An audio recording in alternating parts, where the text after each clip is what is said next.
아, 오늘은 토머스 모어의 유토피아, 이 책에 대해 좀 깊이 들어가 볼까 합니다.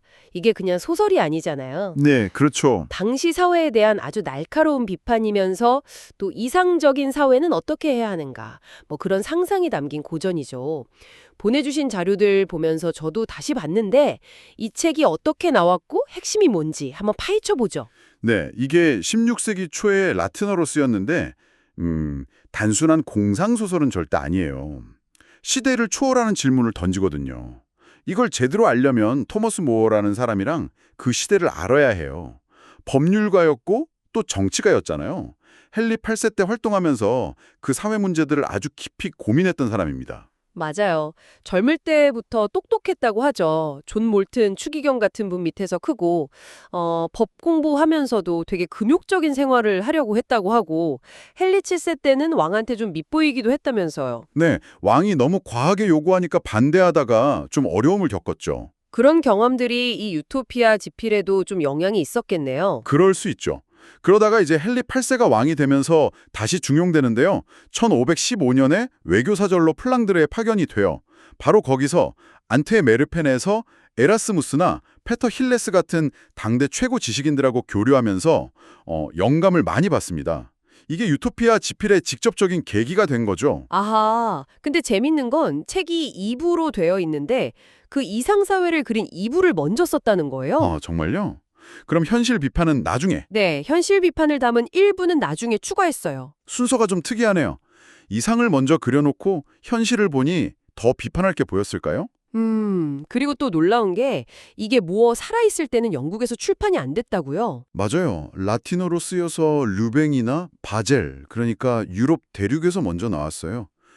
영어 번역은 모어가 죽고 한참 뒤인 1551년에 나왔고요. 와, 사연이 많네요. 자, 그럼 이제 진짜 이야기 속으로 한번 들어가 보죠. 책 시작이 모어가 플랑드르에서 어떤 가상의 인물을 만나는 걸로 되어 있죠. 나파엘? 히슬로다 에오스? 네, 맞습니다. 히슬로다에오스. 이 이름 자체가 허튼 소리에 능한 자, 뭐 이런 뜻이래요. 재밌죠?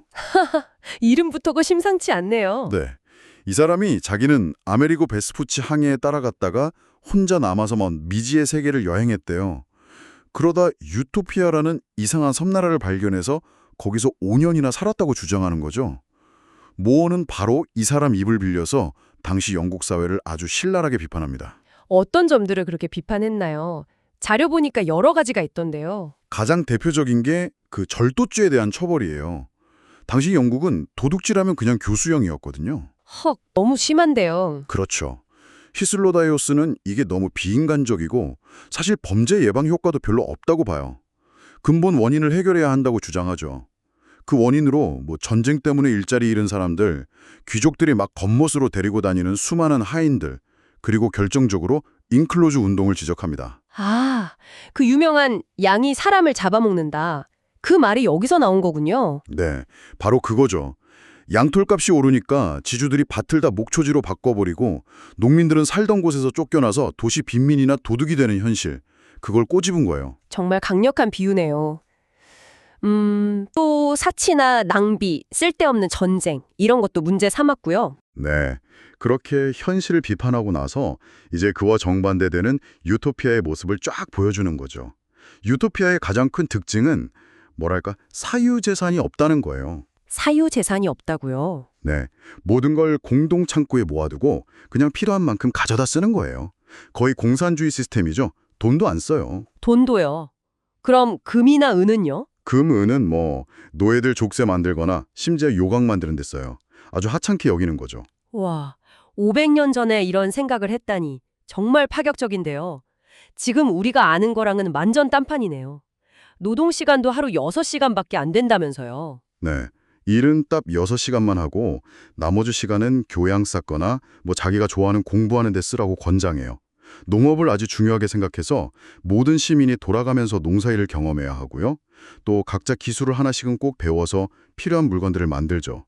옷이나 집은 아주 단순하고 거의 똑같아요. 심지어 10년마다 집도 추첨으로 바꿔 산대요. 집까지 추첨으로요. 소유라는 개념 자체가 정말 희박하네요. 그렇죠. 결혼이나 종교관도 독특해요. 결혼 전에는 서로 몸을 확인하는 절차가 있고 이혼은 아주 엄격하게 제한하고요. 종교는 다양하게 인정하는데 신의 존재나 영원 불멸을 부정하는 사람은 공직에는 못 오르게 해요.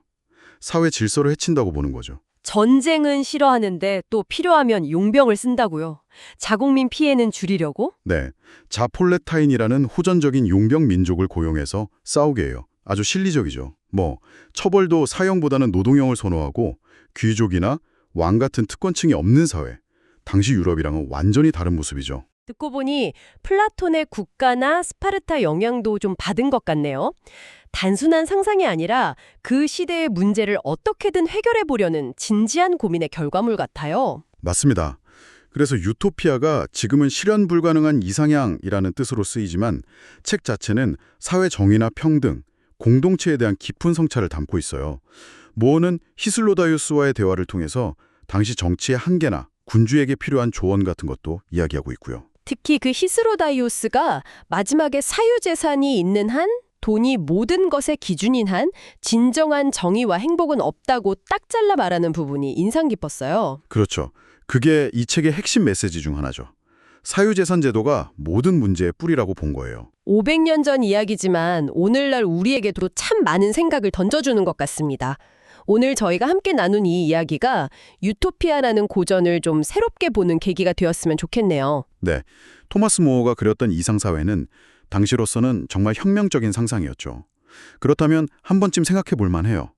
오늘날 우리 사회의 문제들을 풀기 위해 유토피아에서 어떤 지혜를 얻을 수 있을지, 아니면 지금 우리에게 필요한 유토피아는 또 어떤 모습이어야 할지 말이죠.